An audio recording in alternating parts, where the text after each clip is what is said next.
Level one, basic level trust is, are they consistent and self-policing with an explicit code of conduct or behavior or honor that you know what it is and you can track it, and they're consistent during times of stress. When it costs them something, they still do it. They are the same person with their friends, with anybody else. And if they ever fall short, they make it right and they build a plan to fix it because they don't want to be a person who breaks their honor code. They want to keep it. So you don't have to police them. You don't have to be responsible for them. You don't have to track them. You don't have to manage them. You can relax and be calm and trust them. That's one reason your wife trusts you. Now I'm going to give you a second reason your wife trusts you, which is the second level of trust.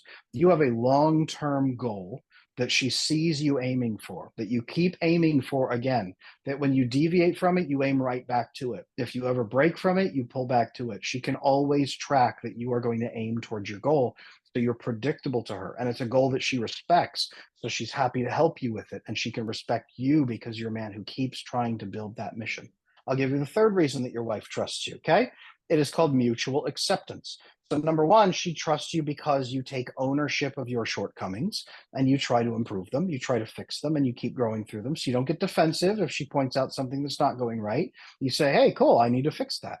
You also are clear with her about how your challenges will affect her, and you try to make sure it doesn't so that you can keep her from having the negative impacts of your problems. So, you're managing your problems and trying to protect her from them at the same time so that she can choose to accept you because she trusts you in that capacity. At the same time, you can tolerate and accept her shortcomings without enabling her. You could say, she doesn't share with me as often as she might, but she gives it her best shot and she shares the important things with me. And I can trust her in that regard, right? You accept her shortcomings even as you encourage her to work on them, and she takes that ownership too. That's the third level of trust. Now, I will tell you the fourth reason that your wife trusts you. Level four of trust is called mutual fulfillment, is being able to go to your spouse or friend or whoever and say, I want to be the best spouse to you that I possibly can. Tell me the two or three things that really help you feel loved. I call it the what, why, and how often method. What do you need from me? What two, three things do you need from me? Why are those important so that I can understand you? And then how often do you need them so that you feel loved?